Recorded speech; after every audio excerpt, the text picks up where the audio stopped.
India versus south Africa second ODI में हार को जीत वाले को कहें या जीतने वाले को हार कहें, क्योंकि पिछले मैच में हम लोग 349 रन बनाए थे तो साउथ अफ्रीका हार गए थे। इस बार 358 रन बनाए, साउथ अफ्रीका जीत गई। मतलब मिसफील्ड हुई है जरूर इस टीम में, क्योंकि आप लोगों को पता है कि ना विराट कोहली की गलती है, ना रोहित शर्मा की गलती है, ना ऋतुराज गायकवाड़ की गलती है। थोड़ी बहुत मिसफील्ड हुई है और थोड़ी बहुत बॉलरों की गलती है। क्या थोड़ी बहुत इंडिया 30-35 रन कम बनाई, क्योंकि ऋतुराज और विराट कोहली जब बैटिंग कर रहे थे तो ऐसा लगा कि हाँ इस बार भी हम लोग जीत ही जाएंगे। और इस बार भी सोचा था स्कोर की चाहे 380 या 85 जाएगा स्कोर, लेकिन 358 पे ही रह गया। लेकिन गलती कहाँ हुई है ये मेरे को समझ में नहीं आ रही है। और बॉलरों की बात करें तो बॉलरों को समझ में नहीं आ रहा है। वाशिंगटन सुंदर बॉलर है, एक अच्छा स्पिनर है, उनसे बॉलिंग नहीं कराई जा रही है। रविंद्र जडेजा बॉलिंग कराते हैं वो सही से करा नहीं पाते हैं, वो भी उनको नहीं दिया जाता है। कुलदीप यादव बॉलिंग कराते हैं, कैच उठता है, कैच ड्रॉप होता है, कैच भी नहीं कोई ले रहा है। प्रसिद्ध के साथ आते हैं वो भी पिटाई जा रहा है। मतलब ऐसा समझो कल के मैच में मिसफील्ड जरूर हुई है, क्योंकि कैच ड्रॉप, बॉलिंग पिटाई और रन आउट, मतलब बहुत सारे चांस हैं। और आप लोगों को पता होगा कि ऑस्ट्रेलिया वर्सेस इंडिया हो रहा था T20, उसमें भी ऋतुराज गायकवाड़ ने 70 ठोका था। उसमें भी प्रसिद्ध कितना हाईएस्ट रन पिटाए थे, वो भी 4 ओवरों में। आप लोगों को पता ही होगा, याद तो जरूर होगा। लेकिन प्रसिद्ध के साथ जहाँ पिटाते हैं वहाँ तो हार होती ही है, और इस बार भी यही हुआ, हार हो गई। पिछले मैचों में पिटाए नहीं, हार नहीं हुआ। इस मैच में पिटा गए, हार हो गए। बताओ। मोहम्मद शमी बाहर बैठे हैं, उनको नहीं आप खिला रहे हो।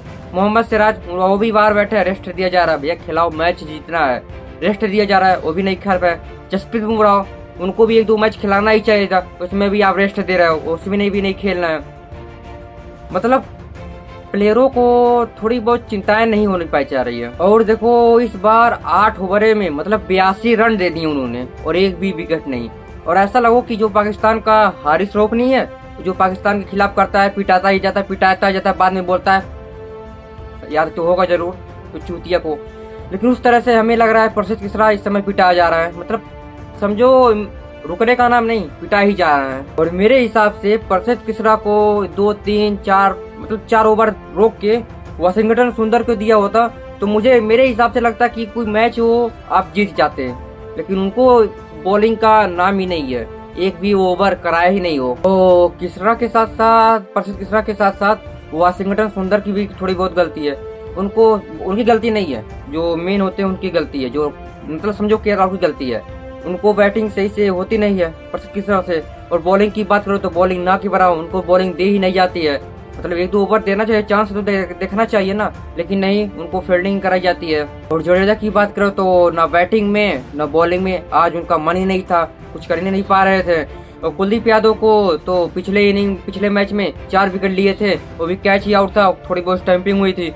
और इस मैच में कैच ही ड्रॉप हो रहा था, फील्डिंग की थोड़ी मिसफील्ड हुई थी, नहीं तो वो भी इस मैच में भी 3-4 विकेट होता। और जायसवाल की फील्डिंग में थोड़ी मिसफील्ड हुई है। जायसवाल भी थोड़ी बहुत बैटिंग से और थोड़ी बहुत कैच ड्रॉप करते हैं और रोक भी नहीं पाते हैं गेंदा को।